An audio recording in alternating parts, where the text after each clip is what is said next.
Yan mga boss, mag-change oil tayo ng Honda Click 125i. Yan, nahanap ako dito ng socket na 17mm. Yan, ito lang.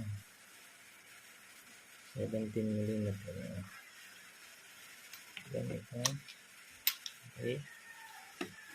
Ito mga boss, yung motor na i-change oil ko. Yung aking motor. Yan. Yan mga boss, pag mag-change oil kayo, dito lang kayo magbubukas ng pinakang nut nya. Ang drain bolt ng langis. At least isang beses lang dito mag-change oil.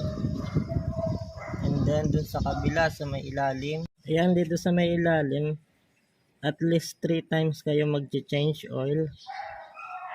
And then pagkatapos ng 3 times na yon,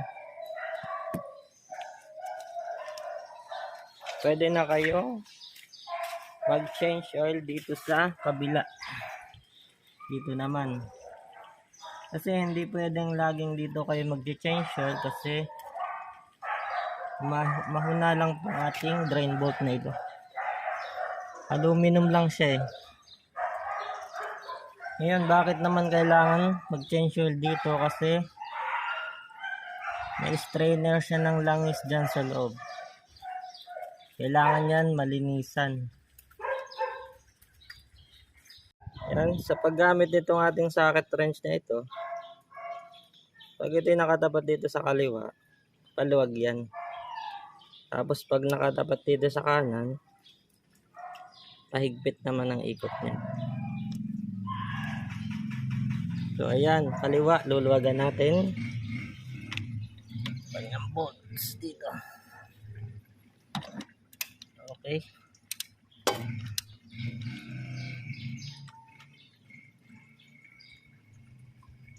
Yun na mga boss, nabuksan ko na yung kanyang langis drain. Ito yung kanyang. Ayan, itong strainer mga boss, huhugasan ko lang siya ng gasolina para maalis yung dumi niya. Okay.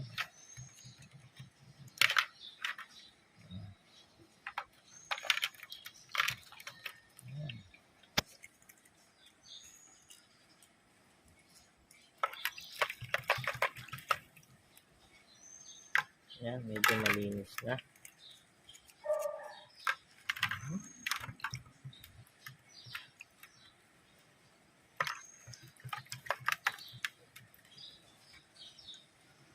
Okay.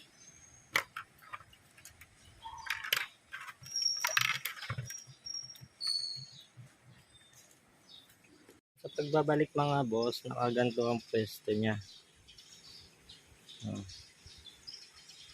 Siyempre, bago nyo ibalik, pupunasan nyo muna yung pinakang drain niya. Yung drain dito, yung pinakang butas. Yan, pupunasan nyo muna ng basahan.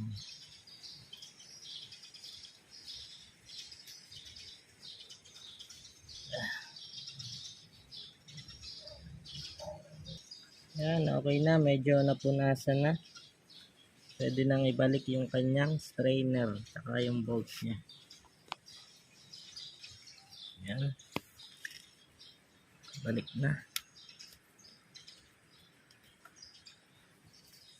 Then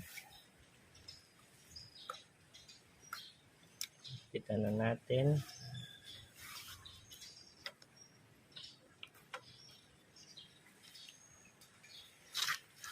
Sa paghihigpit pala mga boss, dapat naka-double stand yung ating motor para hindi tayo mahirapan. Okay. Pag medyo nag-stuck na yung okay na yun. Huwag naman sobrang higpit, baka ma-low stride naman. Okay. Ayan, hindi ko na naipakita kung paano nasalin. Basta pag Nagtakta kayo, magtitira kayo ng 200 ml. Ayan. Kasi 800 ml lang naman ang isasalin dito. Kasi 1 liter to mga boss. Yan. Ayan, since napunasan na natin itong kanyang dipstick, pwede na natin itong ibalik. Okay. Pag-ihigpit nito, huwag masyadong mahigpit.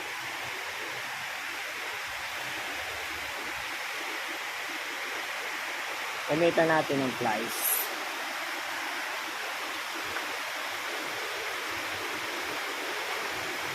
Okay. Good. Yan, okay. O, konti na. Wala na siyang gear oil. Balik na natin itong kanyang bolt.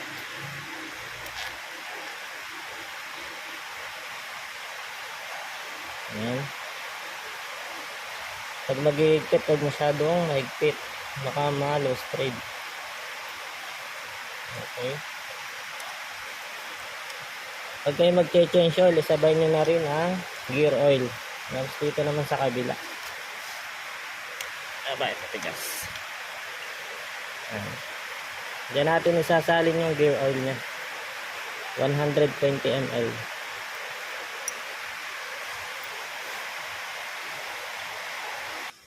Ayan, ito ang gear oil ni Honda.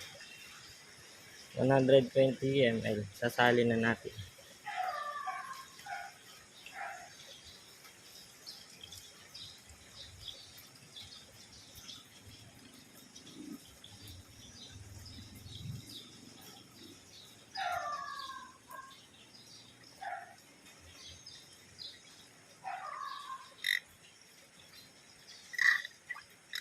Okay.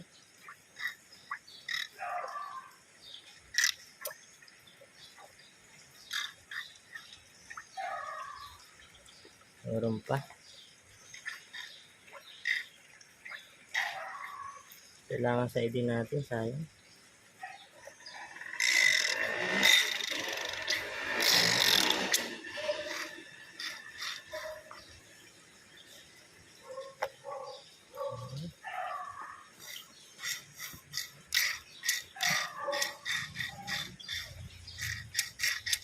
Okay, wala na siguro yun. Pwede na natin ibalik yung kanyang bolt.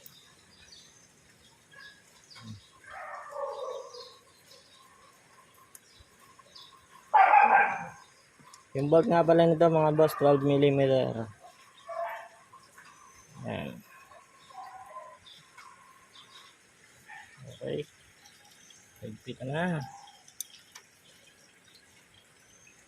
Okay.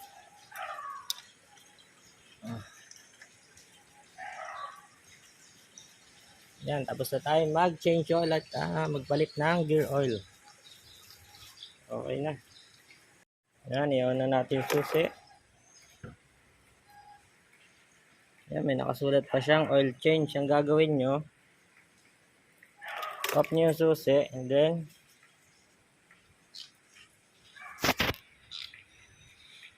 pindutin nyo lang tong set. Huwag nang bibitawan. Ayaw. Yan. Okay, nawala na yung change oil. Ganun lang mga boss. Start na.